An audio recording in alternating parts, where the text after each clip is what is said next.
إن الحمد لله نحمده ونستعينه ونستغفره ونؤمن به ونتوكل عليه ونعوذ بالله من شرور أنفسنا ومن سيئات أعمالنا من يهده الله فلا مضل له ومن يضلله فلا هادي له ونشهد أن لا إله إلا الله وحده لا شريك له ونشهد أن سيدنا مولانا محمدا عبده ورسوله أرسله بالحق بشيرا ونذيرا صلى الله تعالى عليه وعلى آله وأصحابه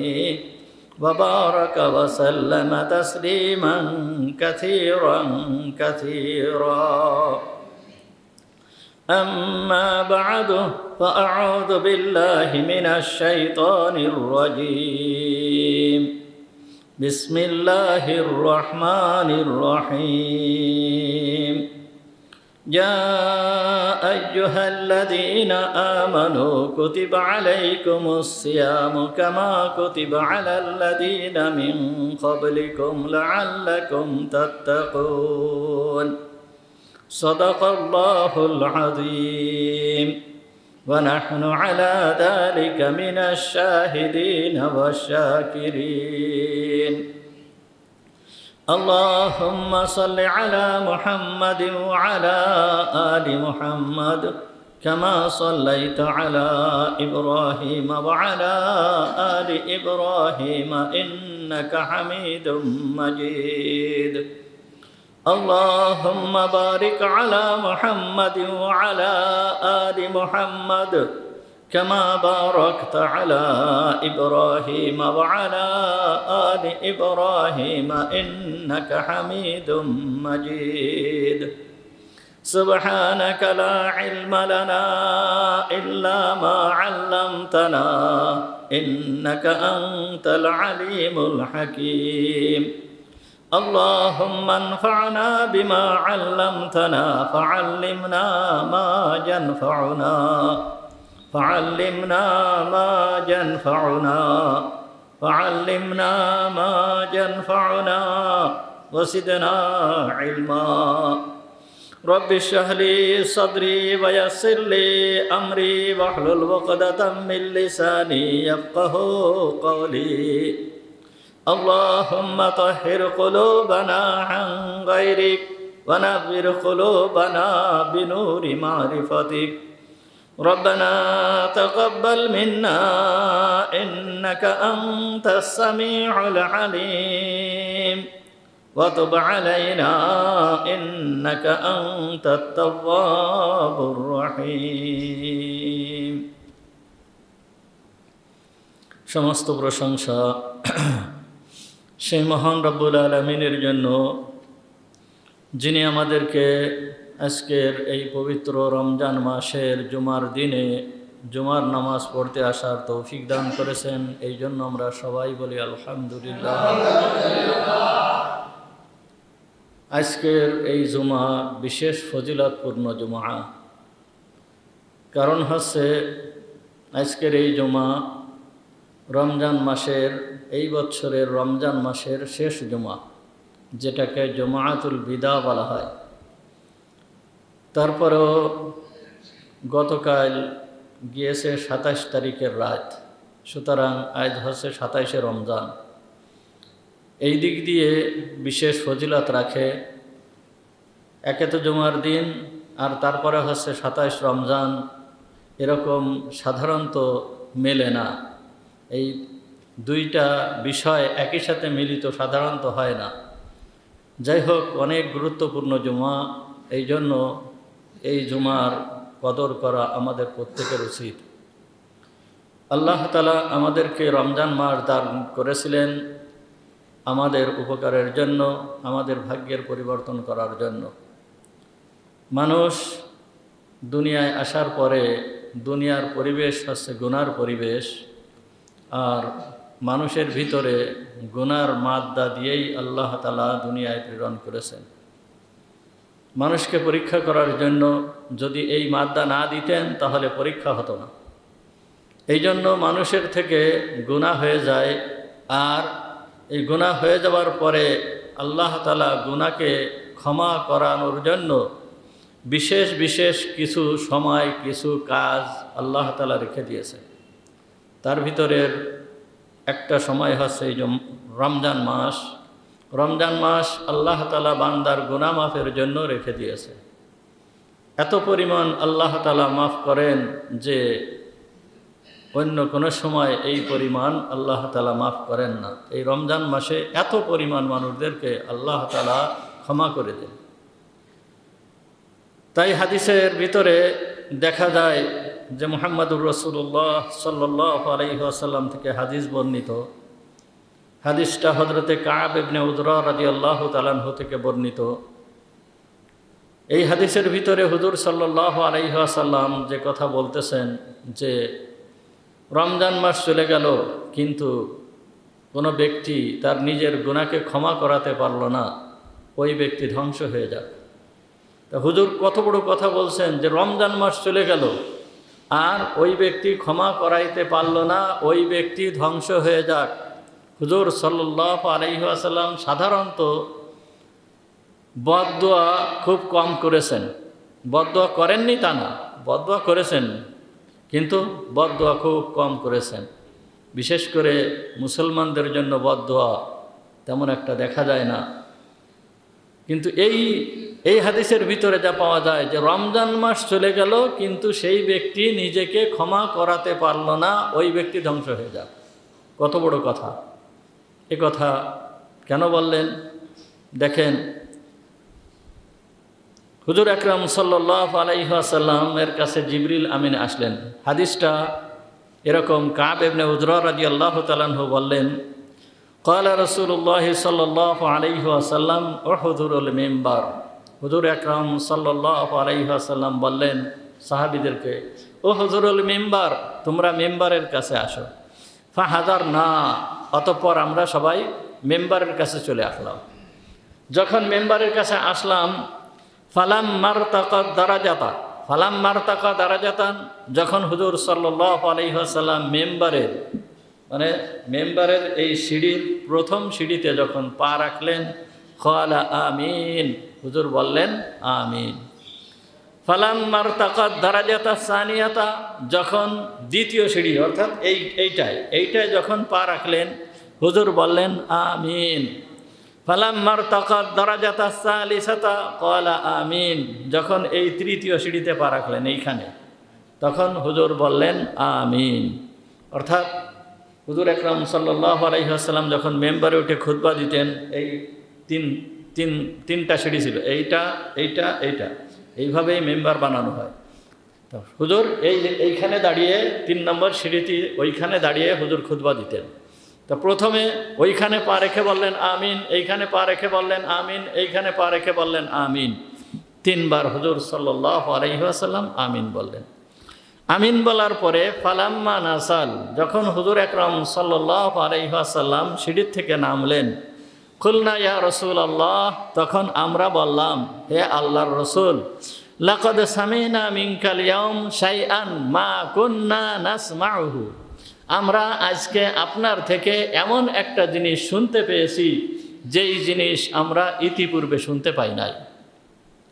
তখন হুজুর আকরাম সাল্লাল্লাহু আলাইহি ওয়াসাল্লাম বললেন, ইন্না জিবরিল আলাইহিস সালাম আরাজ আলী, যে জিবরিল আমিন আলাইহিস সালাম আমার কাছে এই কথা বলল।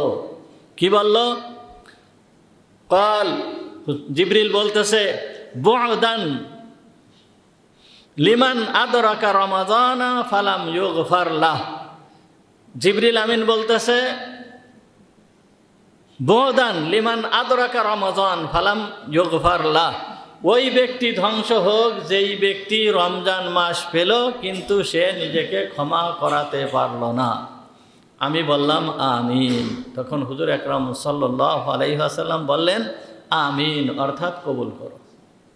তাহলে জিবরিল আমিন তো নিজের পক্ষ থেকে কোনো কথা বলে নাই, আল্লাহর পক্ষ থেকে এই কথা নিয়ে আসছে। আর যখন জিবরিল আমিন এই কথা বলছে যে ওই ব্যক্তি ধ্বংস হোক যেই ব্যক্তি রমজান মাস পেল কিন্তু নিজেকে ক্ষমা করাতে পারল না, ওই ব্যক্তি ধ্বংস হোক, এর উত্তরে হুজুর বললেন আমিন। তার কারণ হচ্ছে রমজান মাসে আল্লাহ তাআলা এই পরিমাণ ক্ষমা করেন, এই পরিমাণ ক্ষমা করেন, বিভিন্ন বাহানায় বান্দাদেরকে ক্ষমা করে দেন।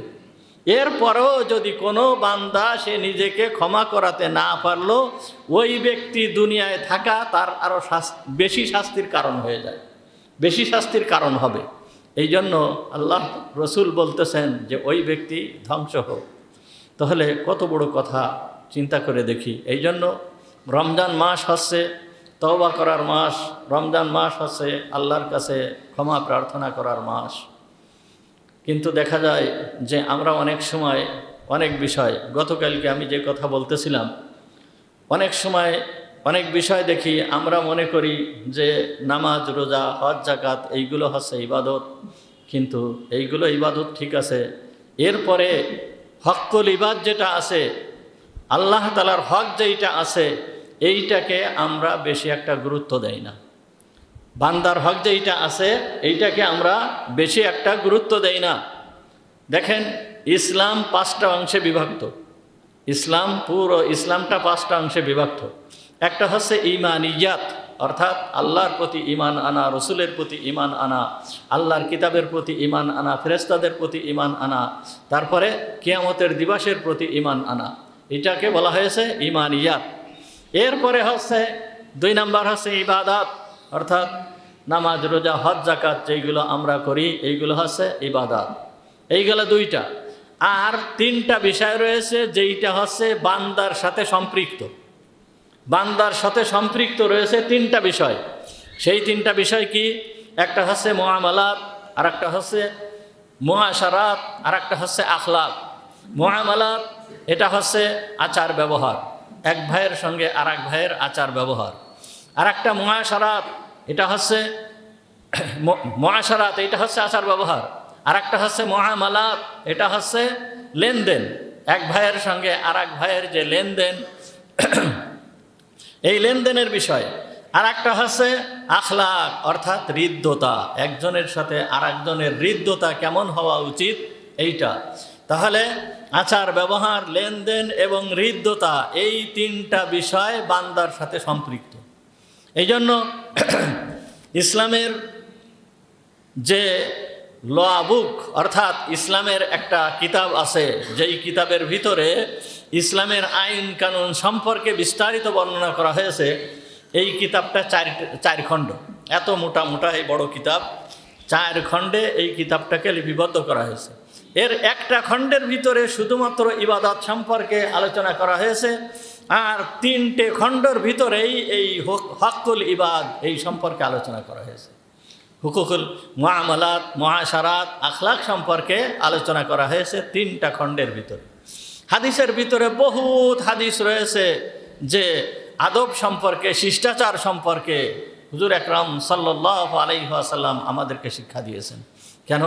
এর থেকে যদি মানুষ না বাঁচতে পারে তাহলে মানুষ ধ্বংস হয়ে যাবে, মানুষ জাহান্নাম থেকে বাঁচতে পারবে না, দুনিয়ায়ও সে শান্তি পাবে না, আর আখেরাতেও সে শান্তি পাবে না। এই জন্য এই বিষয়ের প্রতি বিশেষ গুরুত্ব দেওয়া উচিত। আজ আমাদের ভিতরে আমাদের অবস্থা এমন হয়েছে, যেই ব্যক্তি 5 ওয়াক্ত নামাজ আদায় করতেছে, যেই ব্যক্তির মাথায় টুপি আছে, যেই ব্যক্তি লম্বা জামা গায়ে দিচ্ছে, এই ব্যক্তিও মানুষকে ধোঁকা দিচ্ছে। ব্যবসা বাণিজ্যের ক্ষেত্রে, বিভিন্ন ক্ষেত্রে মানুষকে ধোঁকা দিচ্ছে। সে নামাজির যদি এই অবস্থা হয় তাহলে অন্য লোকের কি অবস্থা? এই রকম এমন কোনো ক্ষেত্র নাই যেই ক্ষেত্রে মানুষকে ঠকানো হচ্ছে না, মানুষকে ধোঁকা না দেওয়া হচ্ছে। তাহলে এই রকম যদি মানুষের অবস্থা হয় তাহলে এই ব্যক্তি কিভাবে ক্ষমা পাবে? কি করে সে ক্ষমা পেতে পারে? এই জন্য এই সমস্ত প্রকার গুনাহ থেকে ক্ষমা চাওয়া উচিত আল্লাহর দরবারে। মানুষকে ঠকানো যে কত বড় গুনাহ, কত বড় মারাত্মক গুনাহ। দেখেন, মুহাম্মদুর রাসূলুল্লাহ সাল্লাল্লাহু আলাইহি ওয়াসাল্লাম বলতেছেন, মান গাশা ফালাইসা মিন্নি, যেই ব্যক্তি কোনো মানুষকে ধোঁকা দেয় সে আমার উম্মতের অন্তর্ভুক্ত না। কোনো মানুষকে যেই ব্যক্তি ধোঁকা দেয় সে আমার আমার উম্মতের অন্তর্ভুক্ত না। এই হাদিসটা সহিহ মুসলিম শরীফের ভিতরে বর্ণিত আছে। হাদিসটা হযরতে আবু হুরায়রা রাদিয়াল্লাহু তাআলা আনহু থেকে বর্ণিত। আবু হুরায়রা রাদিয়াল্লাহু তাআলা আনহু বর্ণনা করেন, আন্না রাসূলুল্লাহি সাল্লাল্লাহু আলাইহি ওয়াসাল্লাম মাররা আলা সুবরাতি তুআম। হুজুর আকরাম সাল্লাল্লাহু আলাইহি ওয়াসাল্লাম একবার খাদ্য স্তূপের নিকট দিয়ে যাচ্ছিলেন, অর্থাৎ বাজারে ওই ঢেলে রেখে গম বা আটা বিক্রি করে, এই রকম বাজারের বিক্রি করতেছে এক ব্যক্তি, সেই জায়গা দিয়ে হুজুর সাল্লাল্লাহু আলাইহি ওয়াসাল্লাম যাচ্ছিলেন। তা যাওয়ার সময় যে খাদ্যদ্রব্য ছিল, গম বা আটা যাই হোক যেটা ছিল, ওইটা দেখে হুজুরের সন্দেহ হলো। সন্দেহ হওয়ার সঙ্গে সঙ্গে যেহেতু উনি হচ্ছে মুহাম্মাদুর রাসূলুল্লাহ সাল্লাল্লাহু আলাইহি ওয়াসাল্লাম, উনি হচ্ছে এখন রাষ্ট্রপ্রধান, উনি হচ্ছে এখন সরকার, সুতরাং ওনার সমস্ত দিক লক্ষ্য রাখতে হবে। ওই রকম সন্দেহ হওয়ার সাথে সাথে মুহাম্মাদুর রাসূলুল্লাহ সাল্লাল্লাহু আলাইহি ওয়াসাল্লাম ফাআদখালা ইয়াদাহু ফিহা, ওই আটার ভিতরে বা গমের ভিতরে হাত ঢুকায় দিলেন। যখন হাত ঢুকায় দিলেন, ঢুকায় দেওয়ার সঙ্গে সঙ্গে ফানালাত আসাবিউহু বালালা, তখন হুজুরের হাতে ভিজা অনুভব হলো। হুজুর ভিজা অনুভব করলেন। যখন হাত ভিজা অনুভব হলো, অর্থাৎ এই আটারা ভিজা, পানি মিশ্রিত করা হয়েছে, তখন মুহাম্মাদুর রাসূলুল্লাহ সাল্লাল্লাহু আলাইহি ওয়াসাল্লাম ওই ব্যক্তিকে বললেন, ফাকালা মা হাদা ইয়া সাহিবুত তুআম, এই খাবারওয়ালা, এই গমওয়ালা, এই আটাওয়ালা, এইটা কি, একই ব্যাপার। তখন ওই ব্যক্তি এখন কি করবে? ওই ব্যক্তি বলতেছে, ওই ব্যক্তি বলছে, কাল আসাবাতহু সামা, হে আল্লাহর রসুল, বৃষ্টির পানি পড়ে এই আটাটা ওইভাবে ভিজে গেছে। বৃষ্টি হয়েছিল, বৃষ্টির পানি পড়ে আটাটা ওইভাবে ভিজে গিয়েছে। বলার সঙ্গে সঙ্গে মুহাম্মাদুর রাসূলুল্লাহ সাল্লাল্লাহু আলাইহি ওয়াসাল্লাম বলতেছেন, আফালা জাআলতাহু ফাওকা তুআম কাই ইয়ারাহুন নাস, তুমি কি এইরকম করতে পারলে না যে ওইটাকে খাবারের উপরে, মানে ভিজাটাকে উপরের সাইড দিয়ে রেখে দেবে, যাতে মানুষ এইটাকে দেখতে পারে, মানুষ এইটাকে দেখে তারপরে খরিদ করতে পারে, মানুষ যাতে ধোঁকা না খায়, তুমি এইরকম করতে পারলে না? তখন শুধুমাত্র এই কথা বলে মুহাম্মাদুর রাসূলুল্লাহ সাল্লাল্লাহু আলাইহি ওয়াসাল্লাম ক্ষান্ত হন নাই। উনি বলছেন, মান গাশশা ফালাইসা মিন্নি, যেই ব্যক্তি ধোঁকা দেয় ওই ব্যক্তি আমার উম্মতের অন্তর্ভুক্ত না, ও আমার দলভুক্ত না, ওই ব্যক্তি আমার দলভুক্ত না। তা হুজুর যার সম্পর্কে এই ধরনের কথা বলেন, তাহলে তার কি অবস্থা আপনার আমার একটু চিন্তা করে দেখতে হবে।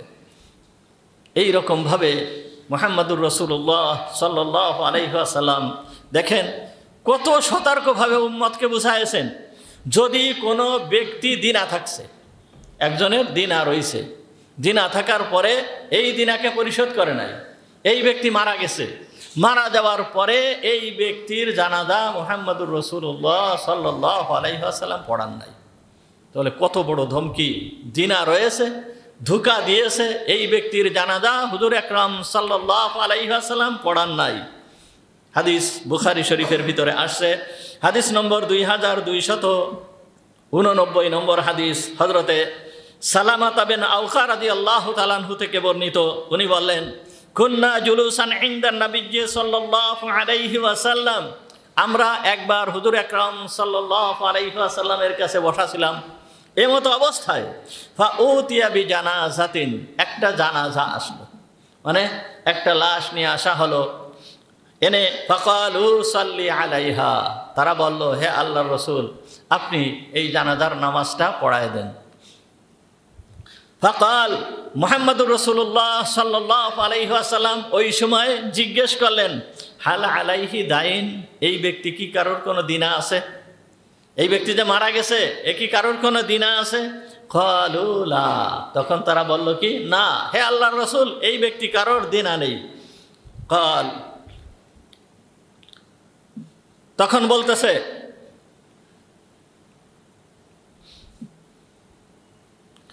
হাল তারাকুহু শাইআন, হাল তারাকা শাইআন, এই ব্যক্তি কি কোনো জিনিস রেখে গিয়েছে? সেদিন নেই, কিন্তু এই ব্যক্তি কি কোনো জিনিস কি রেখে গিয়েছে? সে কোনো মাল সম্পদ কোনো কিছু রেখে গিয়েছে? তখন তারা বলল ক্বালু লা, তারা বলল যে না হে আল্লাহর রাসূল, এ কোনো মাল সম্পদও রেখে যায়নি, গরিব মানুষ ছিল। তখন সাল্লাল্লাহু আলাইহি, তখন হুজুর আকরাম সাল্লাল্লাহু আলাইহি ওয়াসাল্লাম এই ব্যক্তির জানাজা পড়ায় দিলেন। এরপর ওই সাহাবী বলতেছেন, সুম্মা উতিয়া বিজানাসাতিন উখরা, এরপরে আরেকটা জানাজা আসছে, অর্থাৎ আরেক ব্যক্তিকে নিয়ে আসা হয়েছে। ফাকালা ইয়া রাসূলুল্লাহ, তখন তারা বলল, হে আল্লাহর রাসূল, সাল্লি আলাইহা, এই ব্যক্তির জানাজার নামাজ আপনি পড়ায় দেন। ফাকাল, তখন বলতেছে, হাল আলাইহি দাইন, এই ব্যক্তি কি কোনো দিনা আছে?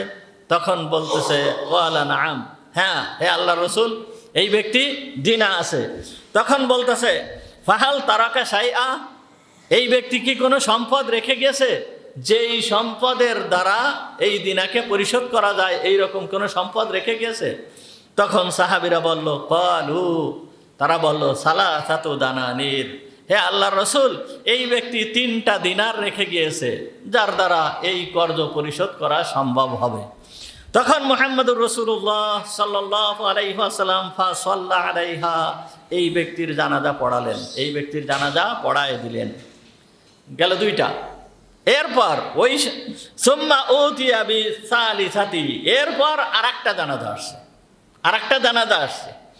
ফাকালু সাল্লি আলাইহা, হুজুর আকরাম সাল্লাল্লাহু আলাইহি ওয়াসাল্লামকে বলল, সাল্লি আলাইহা, হে আল্লাহর রাসূল, এই জানাজাটা আপনি পড়ায় দেন। ক্বালা হাল তারাকা শাইআন, এ কি কোনো কিছু রেখে গিয়েছে? ক্বালু লা, বলতেছে যে না হে আল্লাহর রাসূল, এ কোনো কিছু রেখে যায় নাই। হুজুর আকরাম সাল্লাল্লাহু আলাইহি ওয়াসাল্লাম জিজ্ঞেস করতেছেন, হাল আলাইহি দাইনুন, এর উপরে কি কোনো দিনা আছে? তখন তারা বলল, ক্বালু সালাসাতু দানানির, হে আল্লাহর রাসূল, এ 3টে দিনারের দিনা আছে, এর উপরে 3টে দিনার আছে। এ লোকে, একজন ব্যক্তি 3টা দিনার পাবে এর কাছে। তখন মুহাম্মদুর রাসূলুল্লাহ সাল্লাল্লাহু আলাইহি ওয়াসাল্লাম বলতেছেন, সাল্লু আলা সাহিবিকুম, সাল্লু আলা সাহিবিকুম, তোমরা তোমাদের এই সাথীর জানাজা তোমরা পড়ে নাও, আমি এই জানাজা পড়াতে পারবো না। দেখছেন, তিন দিনা রয়েছে, হুজুর আকরাম সাল্লাল্লাহু আলাইহি ওয়াসাল্লাম জানাজা পড়াতে অস্বীকার করলেন যে আমি এর জানাজা পড়াতে পারবো না। ওই জায়গায় হযরতে আবু কতাদা রাদিয়াল্লাহু তাআলা আবু কতাদা রাদিয়াল্লাহু তাআলা আনহু ছিলেন। উনি তখন বলতেছেন, হে আল্লাহর রাসূল, ইয়া রাসূল আল্লাহ, সাল্লি আলাইহি ওয়া দাইনুহু আলাইয়া, হে আল্লাহর রাসূল, আপনি এই ব্যক্তির জানাজা পড়ায় দেন, ওর দিনা পরিশোধ করার ব্যবস্থা আমি করব, আমি দিনা পরিশোধ করে দেব। অতঃপর মুহাম্মদুর রাসূলুল্লাহ সাল্লাল্লাহু আলাইহি ওয়াসাল্লাম জানাজা পড়ায় দিলেন। তাহলে দিনা থাকা অবস্থায় হুজুর জানাজা পড়ান নাই, তাহলে বান্দার হক কত বড় জরুরি, কত বড় জরুরি এখন চিন্তা করতে হবে।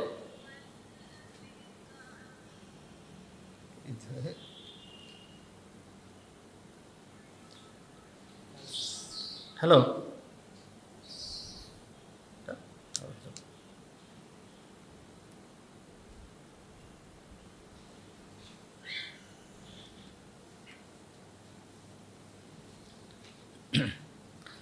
আউযু বিল্লাহি মিনাশ শাইতানির রাজীম।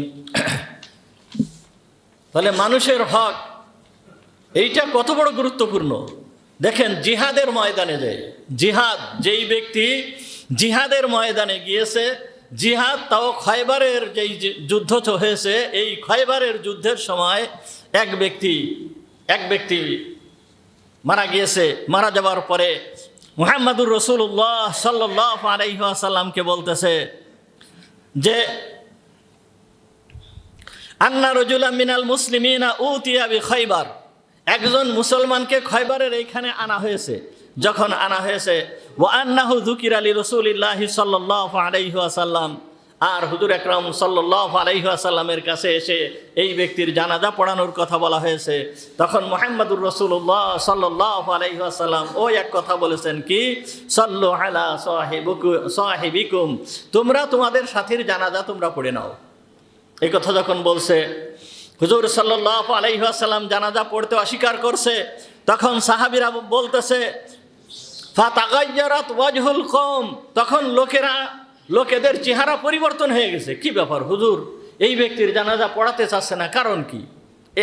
এইরকম কথা হুজুর আকরাম সাল্লাল্লাহু আলাইহি ওয়াসাল্লাম এরকম কথা বলল কেন? তাদের চেহারা পরিবর্তন হয়ে গেছে। আর এই অবস্থা যখন হুজুর আকরাম সাল্লাল্লাহু আলাইহি ওয়াসাল্লাম দেখছে, দেখার পরে হুজুর আকরাম সাল্লাল্লাহু আলাইহি ওয়াসাল্লাম তখন বলতেছে, ইন্না সাহিবাকুম গাল্লা ফি সাবিলিল্লাহ, এই তোমাদের এই সাথী এ আল্লাহর রাস্তায় এসে খিয়ানত করেছে। অর্থাৎ আল্লাহর রাস্তায় এসে এই জিহাদের ময়দানে এসে সে খিয়ানত করেছে, অর্থাৎ কোনো কিছু চুরি করেছে, কোনো কিছু সে কি করেছে, নিয়েছে। তখন সাহাবীরা কি করলো, ফাতাস না মাতা আহু, তখন বলতেছে যে আমরা তার যে মাল সামানা ছিল ওই মাল সামানা চেক করলাম, চেক করার পরে আমরা দেখতে পারি ওয়াজাদনা ফিহি খারাসা, তখন আমরা ওর ভিতরে ওই মাল সামানার ভিতরে একটা কাপড় পেলাম, যেই কাপড়টা ছিল খরাজাম মিনাল ইয়াহুদ, একজন ইহুদির একটা কাপড় তার ওই মালের ভিতরে পাওয়া গেল।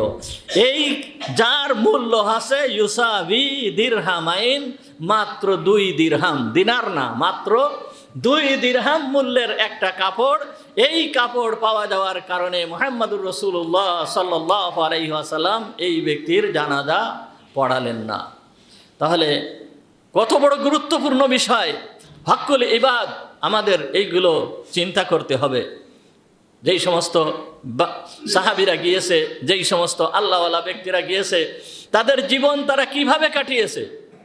আমাদের সমাজে আজ বড় বড় ব্যবসায়ী আছে, বিভিন্ন ধরনের ব্যবসা, বিশেষ করে ব্যবসার ভিতরে খেয়ানত বেশি হয়, মালে কম দিয়া, মালের ভিতরে ভেজাল দেওয়া, মিথ্যা কথা বলে মাল বিক্রি করা, এই রকম ধরনের কাজ সাধারণত ব্যবসার ভিতরে বেশি হয়। দেখেন বড় বড় ব্যবসায়ী, দুনিয়ার ভিতরে বড় বড় ব্যবসায়ী গিয়েছে আর তারা সততার সাথে ব্যবসা করেছে।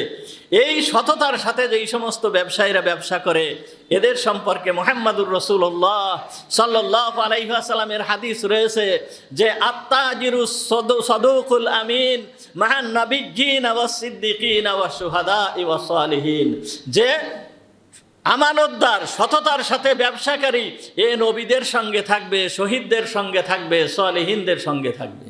কত বড় ফজিলতপূর্ণ কথা। আর যেই ব্যবসায়ী খিয়ানত করেছে তার সম্পর্কে ওই রকম কঠোর ধমক রয়ে গিয়েছে, কঠোর ধমক রয়ে গিয়েছে। দেখেন বিশিষ্ট তাবেঈ আল্লামা ইবনে সিরিন রহমাতুল্লাহি আলাইহি, যার স্বপ্নের তাবির সারা বিশ্বব্যাপী, যার স্বপ্নের তাবির চলে, বড় বড় উলামায়ে কেরাম যার গ্রন্থ দেখে, যার বই থেকে এই স্বপ্নের তাবির শিখেছে, এই ব্যক্তি হচ্ছে ইবনে সিরিন রহমাতুল্লাহি আলাইহি। এই ইবনে সিরিন রহমাতুল্লাহি আলাইহি ইনি একবার 30,000 দিরহাম, 40,000 দিরহামের তেল খরিদ করেছে, বহু তেল। ইনি বড় ব্যবসায়ী ছিলেন, এই তেল খরিদ করেছে। তেল খরিদ করার পরে এই তেলের ভিতরে কিভাবে একটা ইঁদুর পড়ে মারা গিয়েছে। তো যখন একটা ইঁদুর পড়ে মারা গিয়েছে, এখন এই তেল তো আর খাওয়া যাবে না। এই তেল খাওয়া যাবে?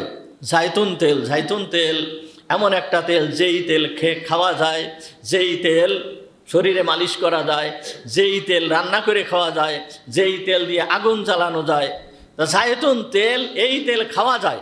তা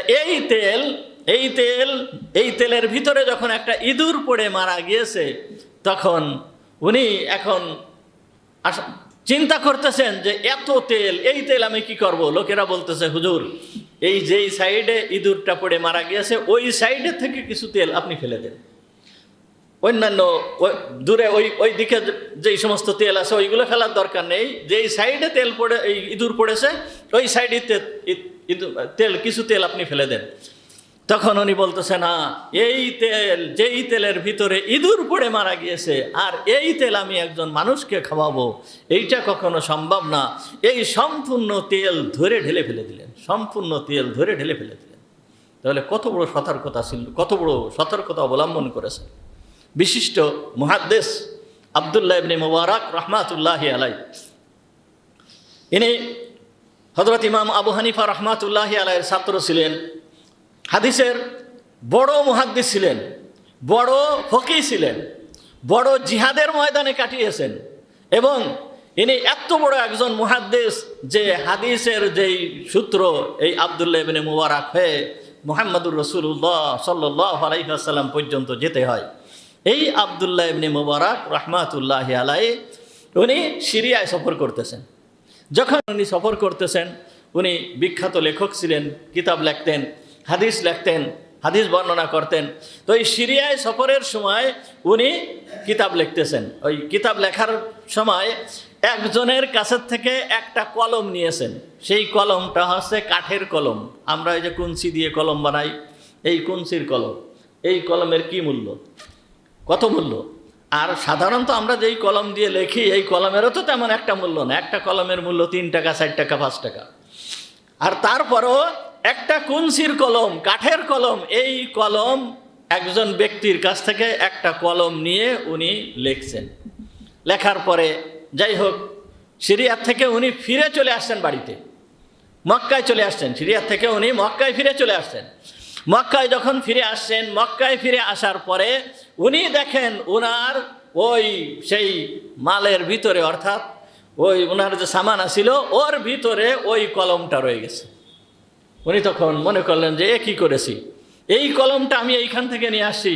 তখন উনি আবার ওই মক্কার থেকে উনি আবার সেই সিরিয়া পর্যন্ত এই উঠে চড়ে সফর, এইভাবে সেই সফর করে সিরিয়া পর্যন্ত চলে গিয়েছেন এই একটা কলমকে ফেরত দেওয়ার জন্য।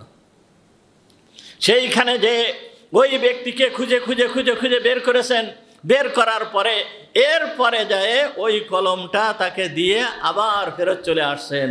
তাহলে কত দূর সতর্কতা অবলম্বন করেছেন, কত দূর সতর্কতা অবলম্বন করেছেন চিন্তা করতে পারেন। এই জন্য ধোঁকা দেওয়া এইটা বড় মারাত্মক পর্যায়ের গুনাহ। হালাল মাল যেইটা, হালালের ভিতরে একটা বরকত রয়েছে, হারামের ভিতরে কোনো বরকত নাই, বরঞ্চ এতে ধ্বংস ছাড়া আর কিছুই নয়। ধ্বংস ছাড়া হারামের ভিতরে আর কিছুই নাই। দেখেন, আমরা সাধারণত গাড়ি চালাই, মোটর সাইকেল চালাই বা অন্যান্য যেই সমস্ত গাড়ি চালাই, এই গাড়িতে যে তেল আমরা দেই, এই তেলের ভিতরে যদি ভেজাল থাকে তাহলে এই গাড়ি কি চলবে? গাড়ি চলে? গাড়ি বিভিন্ন ধরনের সমস্যা দেখা দেয়, বিভিন্ন ধরনের সমস্যা দেখা দেয়। গাড়ি ঠিক মতন চলে না, গাড়ি গন্তব্যে পৌঁছাতে পারে না। কিসের কারণে? তেল ভরছি ঠিকই, কিন্তু তেলের ভিতরে সামান্য ভেজাল, সামান্য পরিমাণ ভেজাল আছে। বেশি ভেজাল থাকলে তো আর তেল করা যায় না, ব্যবহারই করা যায় না। সামান্য ভেজালের কারণে আমার গাড়িটা চলতেছে না। তো সামান্য ভেজালের কারণে যদি আমার গাড়িটা না চলে, গাড়িটা বিভিন্ন ধরনের সমস্যা হয়ে যায়, তাহলে আমাদেরকে যে রেজেক আল্লাহ তাআলা দান করেছেন, এই শরীরের জন্য যেই রেজেক দান করেছেন, এইটা হচ্ছে কেমন যেন তেলের স্থানে। এই রেজেক, আমরা যেই জিনিস খাই, যেই জিনিস ভোগ করি, যেই জিনিস উপভোগ করি, এইটা তেলের স্থানে। এই জিনিসের ভিতরে যদি ভেজাল হয়ে যায়, খাবারের ভিতরে যদি ভেজাল হয়ে যায়, রেজেকের ভিতরে যদি ভেজাল হয়ে যায়, রেজেকের ভিতরে যদি হারাম চলে আসে, তাহলে ওই গাড়ি যেই রকম চলে না, আমার এই শরীরের যেই সমস্ত অঙ্গ প্রত্যঙ্গ আছে এইগুলো ঠিক মতন কাজ করে না। হাত ঠিক মতন কাজ করে না, হাত হক জিনিস ধরে না, চোখ ভালো জিনিস দেখে না, কান ভালো জিনিস শোনে না, মুখ ভালো কথা বলে না। কিসের কারণে? আমার শরীরের ভিতরে যে তেল ঢুকানো হয়েছে, এই তেলের ভিতরে রয়েছে ভেজাল। এই ভেজাল থাকার কারণে আমার সমস্ত অঙ্গ প্রত্যঙ্গ এইগুলো অকেজ হয়ে গিয়েছে, এইগুলো সঠিকভাবে কাজ করে না। সঠিকভাবে কাজ না করতে করতে এমন অবস্থা হয়ে যায় যে এই শরীরটা তো চলা শুরু হয়েছে জান্নাত থেকে, চলবে কোন পর্যন্ত? জান্নাত পর্যন্ত যাবে। কিন্তু এই শরীরটা যে ওই জান্নাত পর্যন্ত, ওই ভেজাল তেল হওয়ার কারণে জান্নাত পর্যন্ত পৌঁছাতে পারবে না। ওই কবর জগতে যায়, বরজাক জগতে যায়, ওইখানে পড়ে থাকবে, আর এর চলার কোনো ক্ষমতা থাকবে না। এইটা এই ভেজালের কারণে, ভেজাল হওয়ার কারণে এই অবস্থা। আর হালাল জিনিস, এর ভিতরে আল্লাহ তাআলা এমন বরকত রাখছেন, এমন বরকত রাখছেন, বলে শেষ করা যাবে না, বলে শেষ করা যাবে না। দেখেন, ইমাম বুখারী রহমাতুল্লাহি আলাইহি, কি ইমাম বুখারী রহমাতুল্লাহি আলাইহি কত বড় বিখ্যাত একজন মুহাদ্দিস। এই বুখারী শরীফের উপরে সবথেকে শ্রেষ্ঠতম কিতাব হচ্ছে বুখারী শরীফ। এই বুখারী, ইমাম বুখারী রহমাতুল্লাহি আলাইহির আব্বা, এনার নাম ছিল ইসমাঈল। ইমাম বুখারীর নাম হচ্ছে মুহাম্মদ। তাহলে মুহাম্মদ বিন ইসমাইল, ওনার আব্বার নাম হচ্ছে ইসমাইল। এই ইসমাইল ইনি বলেন, আমার মালের ভিতরে আমি কোনো সন্দেহজনক জিনিস আমি আমার মালের ভিতরে ঢুকাই নাই। মালের ভিতরে হারাম জিনিস তো দূরের কথা, কোনো সন্দেহজনক জিনিস আমি আমার মালের ভিতরে ঢুকাই নাই। এই পিতার সন্তান হচ্ছে ইমাম বুখারী রহমাতুল্লাহি আলাইহি। কেমন? ইমাম বুখারী রহমাতুল্লাহি আলাইহি যেই সময় উনি জন্মগ্রহণ করছেন, জন্মগ্রহণ করার কিছু কাল পরেই উনি যখন ছোট ছিলেন ওই সময়ে ওনার চোখ নষ্ট, উনি আর চোখে দেখেন না। এই রকম অবস্থা যখন হয়েছে তখন ইমাম বুখারী রহমাতুল্লাহি আলাইহির আম্মা আল্লাহর দরবারে দোয়া করছে। দোয়া করার পরে আল্লাহ তাআলা ইমাম বুখারী রহমাতুল্লাহি আলাইহির চোখকে ভালো করে দিয়েছেন। এই রকম ভালো করেছেন যে উনি চাঁদের আলোতে পরিষ্কারভাবে সমস্ত কিছু দেখতে পারতেন। এই লেখাটাকা লিখতেন, পড়তেন, চাঁদের আলোতে লিখতে পারতেন, চাঁদের আলোতে পড়তে পারতেন। এই রকম বানিয়ে দিয়েছেন। শুধু কি তাই, ইমাম বুখারী রহমাতুল্লাহি আলাইহি এমন একজন ব্যক্তি, বুখারী শরীফ যখন লিখছেন, বুখারী শরীফের ভিতরে একটা হাদিস যখন উনি লিখছেন, লিখার আগে ইমাম বুখারী আলাইহির রহমা লেখার আগে উনি গোসল করছেন। গোসল করে উনার 7 লক্ষ হাদিস মুখস্থ ছিল। এই 7 লক্ষ হাদিসের ভিতরের থেকে যাচাই বাছাই করে একটা হাদিস নির্বাচন করেছেন যে আমি আমার এই হাদিসটাকে এই কিতাবের ভিতরে আনবো। এখন এইটা আমি আনবো কি আনবো না, এই বিষয়ে উনি গোসল করেছেন। অজু গোসল করে নিজেকে আতর লাগিয়েছেন, সুসজ্জিত করেছেন। এরপরে মুহাম্মদুর রাসূলুল্লাহ সাল্লাল্লাহু আলাইহি ওয়াসাল্লামের রওজা মুবারকের ওইখানে উনি ধ্যানে মনোনিবেশ করেছেন। হুজুর সাল্লাল্লাহু আলাইহি ওয়াসাল্লামের সঙ্গে ওনার সরাসরি সাক্ষাৎ না হওয়া পর্যন্ত, সরাসরি কথা না হওয়া পর্যন্ত, যে এই হাদিস আমি আপনার পক্ষ থেকে এই হাদিস এই কিতাবের ভিতরে লিখব কিনা, এই অনুমতি না পাওয়া পর্যন্ত উনি একটা হাদিসও এই কিতাবের ভিতরে আনেন নাই। প্রায় 4000-এর মতো, 4000 হাদিস আছে তাকরার বাদে, মানে পুনরাবৃত্তি বাদে 4000। তাই এতবার উনি এইভাবে ওযু করছেন, গোসল করছেন, এইভাবে হাদিস লিপিবদ্ধ করছেন। সরাসরি মুহাম্মদুর রাসূলুল্লাহ সাল্লাল্লাহু আলাইহি ওয়াসাল্লামের ইঙ্গিত নিয়ে তারপরে হাদিস লিখছেন। কিসের বরকত? হালাল মালের বরকত। হালাল মালের বরকত, হালালের ভিতরে আল্লাহ তাআলা এইরকম বরকত দান করেন, এইরকম বরকত দান করেন। কিন্তু আজ আমাদের অবস্থা কি? আমরা কি হয়ে গিয়েছি? মনে করি যে টাকা পয়সা যত বেশি হবে তত সুখ শান্তি বেশি, তত আরামায়েশ বেশি। সংসার চলতেছে, এরপরেও 2 নম্বরই করতে হয়, বিভিন্ন ভেজাল দিতে হয়, বিভিন্ন মালের ভিতরে ভেজাল দিতে হয়, লোকের থেকে ধোঁকা দিয়ে পয়সা নিতে হয়, এই রকম করতে হয়, এরকম করে কি হচ্ছে? আমাদের অবস্থা এরকম হয়ে গেছে। হাত ঠিক মতন কাজ করে না, চোখ ঠিক মতন কাজ করে না, এই হকের পথে ঠিক মতন কাজ করে না। এই হারাম খাওয়ার পরে দেখেন আজ আমাদের ভিতরে, আমাদের সমাজের ভিতরে সব থেকে দ্বন্দ্ব, ভাইয়ের ভিতরে দ্বন্দ্ব বেশি। কি দেখবেন? অন্যের থেকে একজন ভাইয়ের সাথে আর একজন ভাইয়ের দ্বন্দ্ব বেশি। কি ভাইয়ের সাথে ভাইয়ের কি দ্বন্দ্ব হওয়ার কথা? ভাইয়ের সাথে ভাইয়ের দ্বন্দ্ব হওয়ার কথা না। এক ভাই আর এক ভাইয়ের সহায়ক। একই মায়ের পেট থেকে এই 2 ভাই জন্মগ্রহণ করেছে, একই পিতার থেকে এই 2 ভাই আসছে, একই ঘরে ভিতরে লালিত পালিত হয়েছে, কিন্তু এই ভাইয়ের ভিতরে দ্বন্দ্ব কিসের কারণে? ওই হারাম মালের কারণে, হারাম খাওয়ার কারণে আজ এইগুলো এই সমস্ত কিছু সৃষ্টি হয়েছে। হযরতে মূসা আলাইহিস সালাম যেই সময় আল্লাহ তাআলা মূসা আলাইহিস সালামকে বললেন, নির্দেশ দিলেন ফিরাউনের কাছে যাওয়ার জন্য, মূসা আলাইহিস সালাম বলল, হে আল্লাহ, আমার তো জবানে একটু সমস্যা, আমি তো তোতলা, তা আমি তো ভালো করে কথা বলতে পারি না, ঠিক মতন কথা উচ্চারণ করতে পারি না। হে আল্লাহ, তুমি আমার ভাইকে আমার সহযোগী হিসাবে নবী বানায় দাও। ওয়াজআললি ওয়াজিরাম মিন আহলি হারুন আখিশদুদ বিহি আজরি। হে আল্লাহ, হারুনকে আমার সহযোগী হিসাবে, তুমি আমার সহযোগী হিসাবে তাকে তুমি নবী হিসাবে তুমি তাকে নবী বানিয়ে দাও। ভাইয়ের জন্য দোয়া করেছে মূসা আলাইহিস সালাম। আজ ভাইয়েরদের ভিতরে মিল নাই। দেখেন কি অবস্থা, যে বাপ মারা গেছে, বাপ মারা যাওয়ার সঙ্গে সঙ্গে ভাই বোনদের ভিতরে দ্বন্দ্ব শুরু হয়ে গেছে। কিসের কারণে? ওই আমার শরীরের ভিতরে আমি যেই জিনিস ভোগ করেছি এই তেলের ভিতরে ভেজাল হওয়ার কারণে এই অবস্থার সৃষ্টি হয়েছে।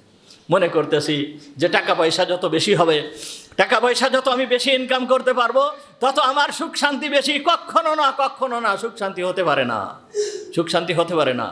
খলিফা ওমর ইবনে আব্দুল আজিজ রহমাতুল্লাহি আলাই, খলিফা ওমর ইবনে আব্দুল আজিজ রহমাতুল্লাহি আলাই, ইনি 3টা মহাদেশের বাদশা ছিলেন। 3টা মহাদেশ ওনার অধীনে ছিল, এশিয়া, ইউরোপ এবং আফ্রিকা। এই 3টা মহাদেশের শাসক ছিলেন। এই 3টা মহাদেশের শাসক হওয়া সত্ত্বেও ওনার স্ত্রী ঈদের সময়, এই যে আমাদের ঈদ আসতেছে, কি বলবো,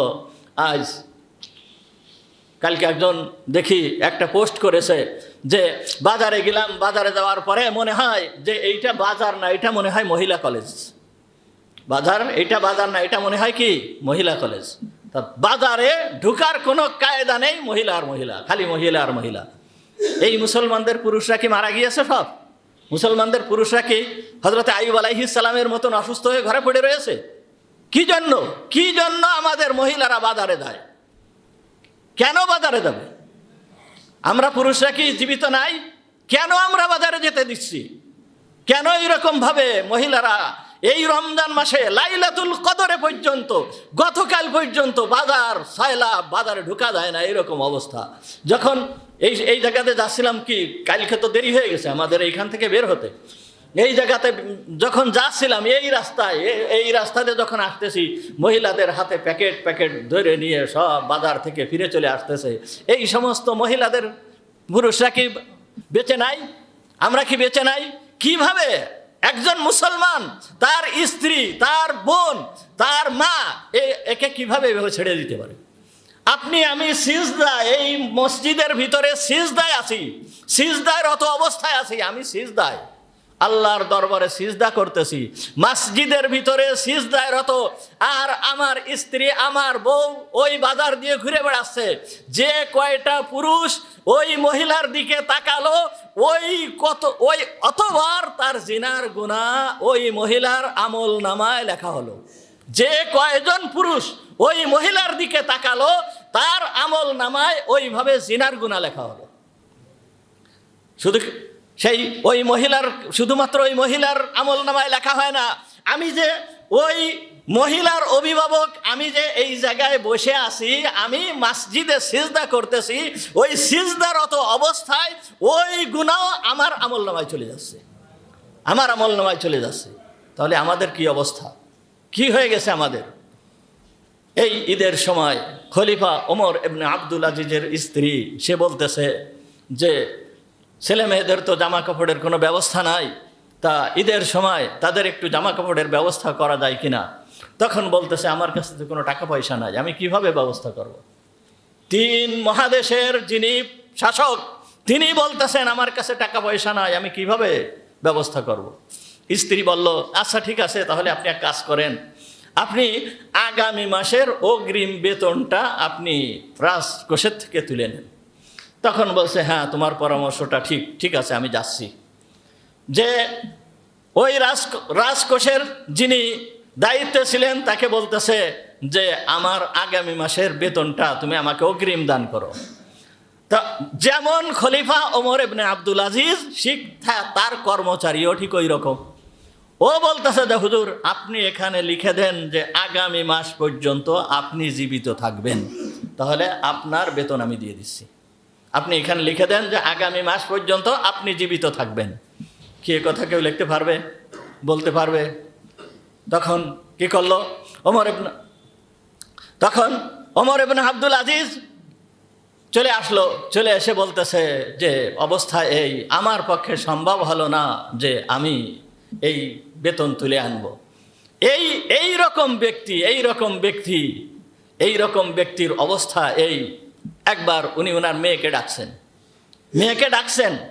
ডাকার পরে বলছে আমাকে একটু পানি দাও। মেয়ে পানি এনে দেবে, কিন্তু দেরি করতেছে। এখন উনি রাগ হয়ে যাচ্ছেন, কি ব্যাপার, ও দেরি করতেছে কেন? স্ত্রীকে বলতেছে আমি পানি চালাম, আর ও দেরি করতেছে কেন? তখন স্ত্রী বলতেছে ওর পরিধানের যে কাপড় ওইটে ফেটে গিয়েছে, ছিঁড়ে গিয়েছে, ওইটে সেলাই করে তারপরে আপনার সামনে আসবে, এই জন্য ও দেরি করতেছে। চিন্তা করেন, যার শাসন আমলে বাঘ ছাগল এক জায়গায় পানি খেয়েছে, কথিত আছে যে বাঘ ছাগল এক জায়গায় পানি খেয়েছে, যার শাসন আমলে উনি একবার রাজকোষের দিকে তাকিয়ে দেখেন যে জাকাতের সম্পদ পড়ে রয়েছে, তখন রাজকোষের দায়িত্ব যে ছিল তাকে বলতেছে যে কি ব্যাপার, তুমি এই জাকাতের মাল এখনো পর্যন্ত রেখে দিয়েছো কেন? অতি তাড়াতাড়ি এইগুলো দিয়ে দাও। তখন বলে চলে গেছেন। চলে যাওয়ার কিছুদিন পরে আবার এসে দেখে যে রাজকোষে সেই মালগুলো পড়ে রয়েছে। তখন উনি আবার ডাকলেন, ডেকে বলতেছেন কি ব্যাপার, তোমাকে না আমি বলেছিলাম যে এই মাল তুমি যারা হকদার আছে তাদেরকে দিয়ে দাও। তখন ওই খাজানচি বলতেছে, ওই কোষাধ্যক্ষ যে ছিল সে বলতেছে, হুজুর এই মাল দেওয়ার জন্য আমি বিভিন্ন জায়গায় লোক পাঠিয়ে দিয়েছি, ডাকিছি যে জাকাতের মাল আছে, যাদের প্রয়োজন তাও তোমরা এসে নিয়ে যাও, কোনো লোক নিতে আসে নাই, এই জন্য এই মাল এখানে পড়ে রয়েছে। অর্থাৎ জাকাত দেওয়ার মতন লোক তখনও পাওয়া যাচ্ছিল না। এই রকম ব্যক্তির অবস্থা যদি এই হয়, তার শান্তি কিরকম ছিল, কিরকম ধরনের শান্তি ছিল? আমি আপনাদেরকে আগেও শোনাইছি যে মৃত্যুর আগ মুহূর্তে যখন ওনার মৃত্যু চলে আসে, ওই সময়ে উনি বলতেছিলেন যে বহুত লোকেকে আমি দাফন করেছি, বহুত লোকেদেরকে আমি দাফন করেছি যারা জুলুম করেছে, অন্যায়ভাবে টাকা পয়সা আত্মসাৎ করেছে, রাজকার্য পরিচালনা করেছে, তাদেরকে আমি কবরের ভিতরে শোয়াইছি। তার মুখটাকে কেবলার দিকে যখন দিয়েছি, এই মুখটা কেবলার দিকে থাকে নাই, ঘুরে চলে গিয়েছে, পূব দিকে চলে গিয়েছে, মানে কেবলার দিকে থাকে নাই, কেবলার দিক থেকে ঘুরে চলে গিয়েছে। এই রকম অবস্থা আমি দেখেছি। সুতরাং তোমরা যখন আমাকে কবরের ভিতরে রাখবে তখন দেখবে যে আমার কি অবস্থা হয়, আমার যেন এই রকম অবস্থা না হয়, এই জন্য তোমরা দোয়া করবে। উনি যখন ইন্তেকাল করেছেন, ইন্তেকাল করার পরে যখন ওনার ইন্তেকাল হয়ে গেছে, হঠাৎ করে একটা বাতাস আসলো। এই ঘটনা বেদায়া নিহায়া, বিখ্যাত ইতিহাসের কিতাব বেদায়া নিহায়ার ভিতরে আসে যে হঠাৎ করে একটা বাতাস আসলো। এই বাতাস এসে একটা কাগজের টুকরা এসে ঘুরতে এসে ওমর ইবনে আব্দুল আজিজকে যখন দাফন করা হবে, তার বুকের উপরে ওই কাগজের টুকরাটা এসে পড়লো। কাগজের টুকরায় তখন কি লেখা ছিল? বিসমিল্লাহির রহমানির রহিম, বারাআতুম মিনাল্লাহি লি ওমর ইবনে আব্দুল আজিজ মিনান নার। আল্লাহর পক্ষ থেকে ঘোষণা করা হয়েছে বিসমিল্লাহির রহমানির রহিম। কাগজের টুকরায় লেখা আছে বিসমিল্লাহির রহমানির রহিম, এরপরে লেখা আছে বারাআতুম মিনাল্লাহ, আল্লাহর পক্ষ থেকে মুক্তি দান করা হয়েছে ওমর ইবনে আব্দুল আজিজকে মিনান নার, দোজখের থেকে। এই কাগজটা এসে পড়লো। তখন লোকেরা ওই কাগজটাকে ওই ওমর ইবনে আব্দুল আজিজের বুকের উপরে দিয়ে, ওই কাফনের ভিতরে দিয়ে ওনাকে দাফন করে দিলেন। এই ব্যক্তি শান্তি কেমন ছিল, এই ব্যক্তির কাছে বুঝতে হবে যে শান্তি তারা কেমনভাবে তারা দুনিয়ায় জীবনযাপন করেছে। কষ্টের ভিতরে জীবনযাপন করেও তারা প্রচুর সুখ শান্তির ভিতর দিয়ে জীবনযাপন করেছে। এই জন্য হকুল ইবাদ বড় মারাত্মক জিনিস, হকুল ইবাদ বড় মারাত্মক জিনিস। আর একটা ঘটনাও আপনাদের সামনে না বলে পারতেছি না। ইমাম আবু হানিফা রহমাতুল্লাহি আলাইহি, ইমাম আবু হানিফা, আমাদের ইমাম আবু হানিফা রহমাতুল্লাহি আলাইহি, ইমাম আবু হানিফা রহমাতুল্লাহি আলাইহি উনি একবার এক জায়গা দিয়ে যাচ্ছেন ছোট পথ, তা বৃষ্টি হয়ে কাদা হয়ে গিয়েছে। তো যখন উনি যাওয়ার সময় স্যান্ডেল, ওনার পায়ে যে জুতা ছিল, ওই জুতার কাদা ছিটে যে রাস্তার সাথেই একটা বাড়ি আছে, ওই বাড়ির মাটির দেওয়ালের একটা ঘর ওই দেওয়ালের সাথে লেগে গিয়েছে।